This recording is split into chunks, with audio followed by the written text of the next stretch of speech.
So now let us proceed to the urban metabolism. So it says here that the term urban metabolism, as emphasized by Cespedes, Restrepo, and Morales Pinzon in 2018, is a concept in which a city is using the biological notion referring to internal processes by which living organisms maintain a continuous exchange of matter and energy with their environment to enable operation, growth, and reproduction. So let us focus here on this referring to the internal processes up to the reproduction. So yung internal processes each with representing yung isang area or isang place, specifically to city, by which living organisms, ang tinutukoy dito is we, the humans, maintain a continuous exchange of matter and energy. So, ang tinutukoy dito na matter and energy is basically the air that we breathe, for example, the oxygen and the carbon dioxide, as well as yung food na kinakain natin,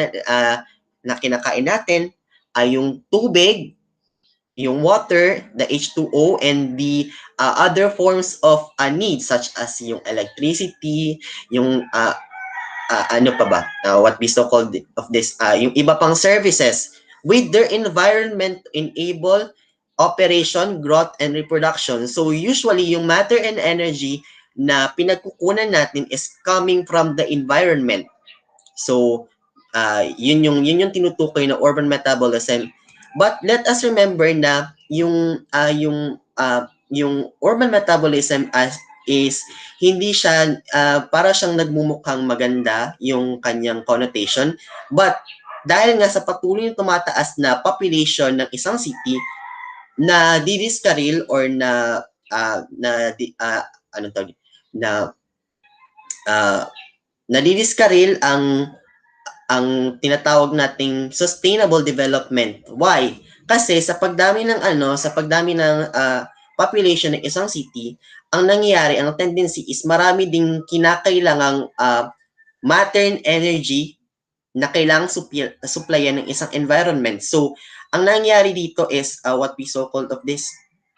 Ang nangyayari dito is sobra-sobra yung paggamit ng tinatawag nating mga resources. At the same time, marami ding tayong nire-release na mga waste such as yung mga pagkain, such as yung mga yung mga balat ng pagkain, yung mga plastic na packaging ng pagkain and other such as yung tubig na after nating maligo ay napupunta lang sa mga kanal. So it says here that cities occupy only 2% of the world's land surface but use over 75% of the world's resources. Areas immediately around the cities often receive much of waste and pollution from urban growth and in the form of contaminated soil, water, and air. So yun yung tinutukoy ko na sa pagdami ng population, yun yung doon nagiging masama yung term na urban metabolism kasi maraming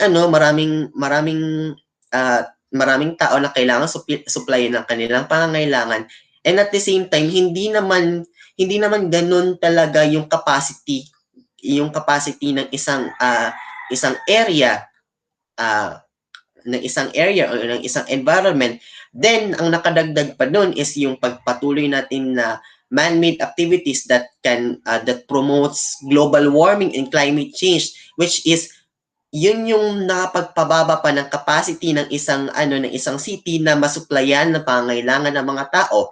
So for example, sa Metro Manila, kailangan maraming tao doon, usually around 12 million in the nighttime and 21.5 million in the daytime. So yung ang nangyayari doon is yung kakulangan sa oxygen, which is maraming tao doon, maraming binubuga ang tao na carbon dioxide, and plus pang nakadagdag pa doon is yung what we so called yung mga industries na nagre-release ng mga chemicals such as carbon dioxide emissions and other forms of chemicals pa.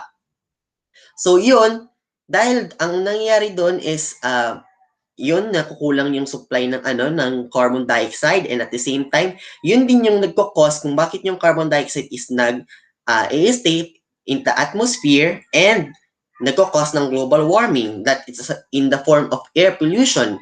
And in the form naman of water pollution, yung mga ginagamit natin ng pangligo, panglaba, panghugas ng plato, after nating ma-consume yung water na yun, tinatapon lang natin sa mga kanal na pupunta sa mga river, which is na nako-consider na siya as madumi. And in the form of soil naman, yung mga usually ito naman tumutukoy sa mga basically sa foods. For example, yung mga plastic ng junk foods, or yung mga plastic ng mga yung mga lalagyan ng what we so called of this, yung mga instant noodles, and yung mga yung iba pang mga packaging, which is after nun tinatapon lang natin, so that it is in the form of soil pollution. And then it says here that urban metabolism is disruptive of natural cycles, promotes waste, and undermines the goal of sustainable development. So, yun nga dahil sa soil pollution, water pollution, and air pollution, and nakadagdag pa nun yung mga man-made activities na ginagawa natin in cities.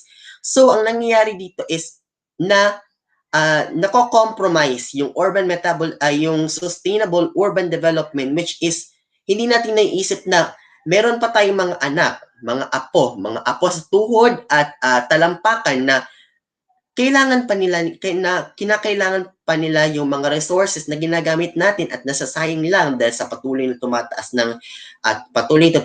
ng population, sa man-made activities pa, plus irresponsible usage of the natural resources. So that's how urban metabolism works, and how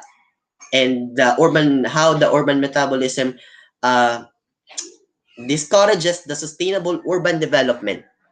So next, so we have here the urban waste management.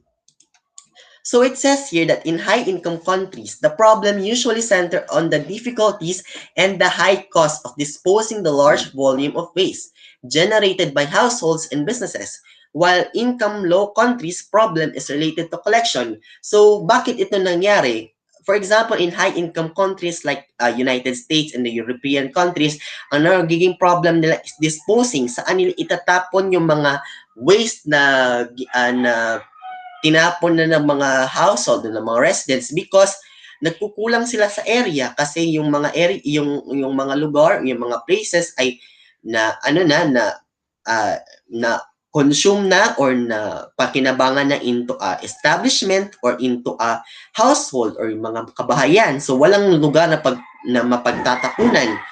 Basically, sa low-income countries, ang naging problema nila is collection. Why? It's because low-income, mababa yung tax, ang naging problem dito is yung funding na government, kung saan nila kukunin yung pondo, kasi nga ang pagko-collect at pag proper disposal ng basura in the part of the government, ang naging problem nila is what we so-called yung funding, kasi kailangan nila i-prioritize and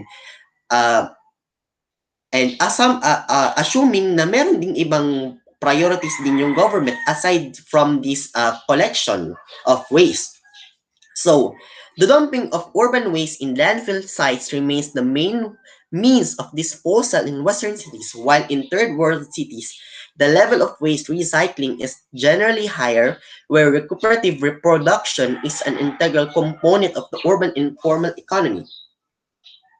So, basically, yung sa mga mga high-income countries, yung mga urban waste, yung mga urban cities, ang nagiging way nila of disposing this waste is what we so-called yung mga landfill areas or landfill sites.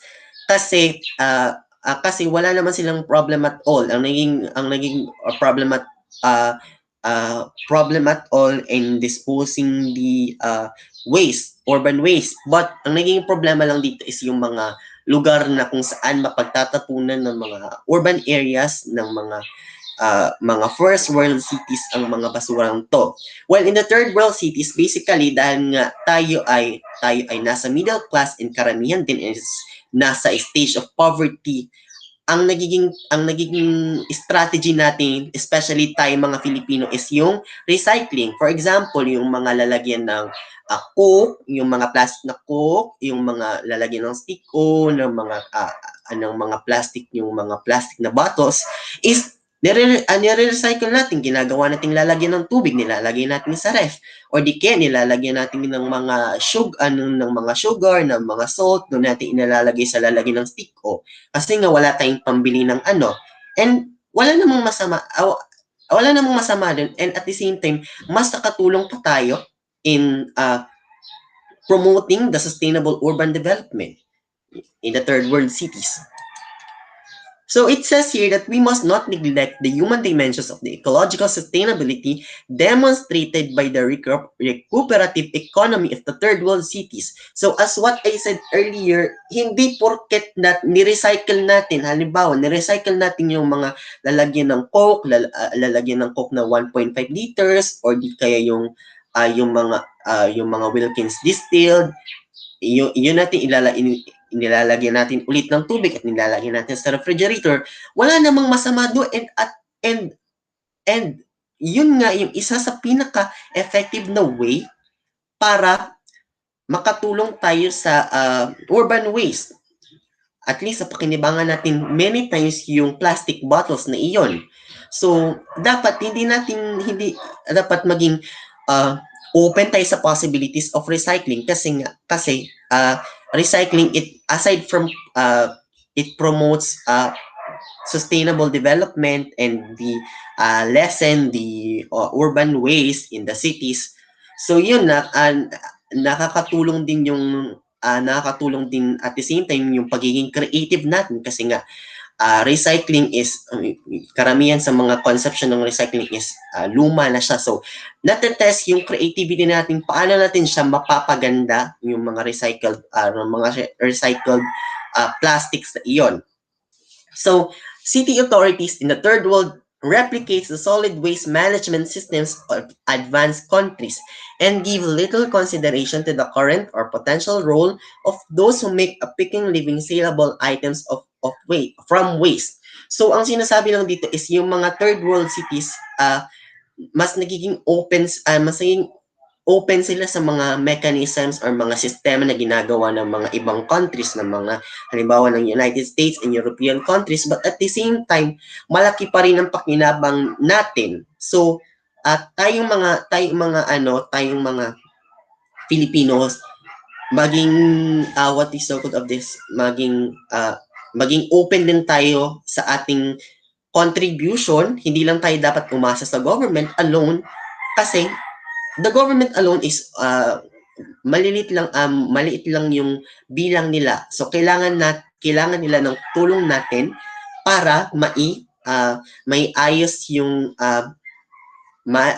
wage management around the cities here in the Philippines and also as well as the other third world cities.